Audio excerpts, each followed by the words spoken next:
रामकृष्ण हरी. म्हातारपणी एकटे पडू नये आणि कोणावरही ओझे होऊ नये म्हणून या गोष्टी आत्ताच समजून घ्या. नंबर 1. जमिनीच्या वादात पडू नका. फक्त शेजाऱ्याला धडा शिकविण्यासाठी आपले आयुष्य न्यायालयाच्या पायऱ्यावर घालवू नका. खटला संपण्यापूर्वीच तुम्ही कदाचित जगातून गेलेले असाल आणि जरी तुम्ही लढून जमीन जिंकलीत तरी तिथे तुम्ही नाही तर वकीलच स्थायिक होतील. नंबर 2. जुनी वाहने ओझे बनू शकतात. 5 लाखांचा फायदा होत आहे असे समजून जुनी वाहने घरी आणू नका. जर गाडी रस्त्यापेक्षा गॅरेजमध्येच जास्त वेळ घालवत असेल तर हृदयविकाराचा झटका गाडीला नाही तर तुम्हाला येईल. नंबर 3. आपली मालमत्ता हस्तांतरित करण्याची घाई करू नका. आज जरी मुले देवासारखी वाटत असली तरी एकदा तुम्ही तुमच्या मालमत्तेचा प्रत्येक पैसा त्यांच्या नावावर केलात की त्याच घरात तुम्ही एक नको असलेली वस्तू बनू शकता. मुले वाईट नसतात पण जग क्रूर आहे. शेवटच्या श्वासापर्यंत काहीतरी स्वतःच्या नावावर ठेवा. नंबर 4. तुमची शेवटची बचत सुरक्षित ठेवा. 30 वर्षे कमावलेले पेन्शनचे पैसे मुलांच्या व्यवसायासाठी देऊ नका. शेवटी औषधे खरेदी करण्यासाठी तुम्हाला त्याच मुलासमोर हात पसरावे लागतील. नंबर 5. मुलांच्या घराला चिकटून राहू नका. फक्त ती आपली मुले आहेत म्हणून त्यांच्या वैयक्तिक आयुष्यात ढवळाढवळ करू नका. जास्त जवळीक तुमचे प्रेम त्यांच्यासाठी त्रासदायक बनवू शकते. स्वतःसाठी एक छोटी जागा शोधा आणि स्वतंत्रपणे जगा. नंबर 6. तीर्थयात्रेसाठी मुलांची वाट पाहू नका. त्यांना सुट्टी मिळाल्यावर ते मला घेऊन जातील असे म्हणून वाट पाहत बसू नका. जेव्हा त्यांना वेळ मिळेल तेव्हा कदाचित तुम्ही चालायलाही सक्षम राहणार नाही. तोपर्यंत तुमच्यात शक्ती आहे तोपर्यंत तुम्हाला आवडणाऱ्या ठिकाणी जा, अगदी एकटे का असेना.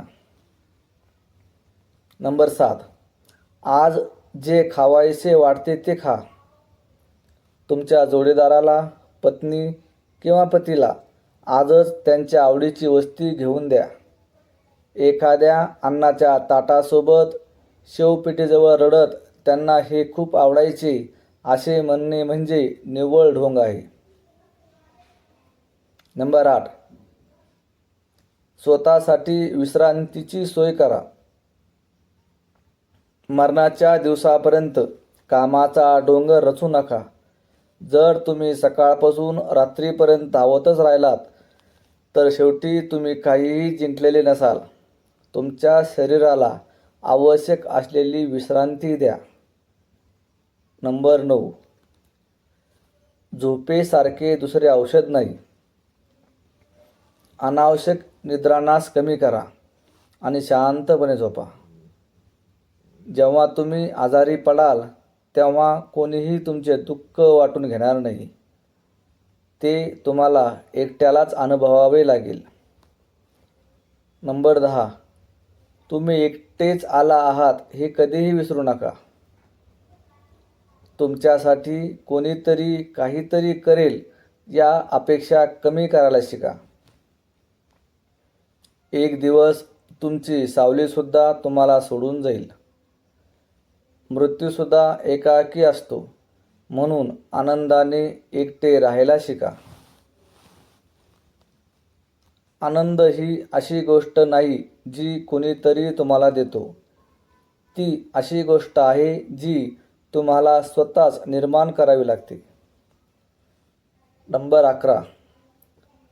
तुमचा पती किंवा पत्नी निरोगी असताना प्रत्येक लहान मोठे काम स्वतःहून करायला शिकण्यास अजिबात संकोच करू नका. नंबर 12. जरी तुम्ही मृत्यूपत्र लिहिले असेल तरी ते बदलण्याचा तुम्हाला पूर्ण अधिकार आहे, हे लक्षात ठेवा. नंबर 13. जर वारसदार तुमचा छळ करत असतील किंवा त्रास देत असतील तर हे विसरू नका की आज कायदा आणि जिल्हा प्रशासन तुमच्या बाजूने आहे. नंबर 14. दररोज फिरायला जाण्याची सवय लावा आणि तुमचे जुने मित्र किंवा नातेवाईक असल्यास त्यांच्यासोबत तुमच्या तरुणपणीच्या आठवणी न चुकता शेअर करा. नंबर 15. नेहमी लक्षात ठेवा की एक दिवस जीवनाचा हिशोब संपणार आहे. त्या अंतिम दिवसासाठी मानसिक तयारीने जगा. नंबर 16.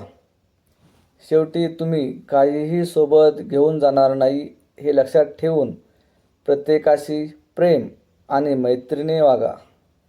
गरजूंना मदत करा आणि स्वतःला एक चांगला माणूस घडवा.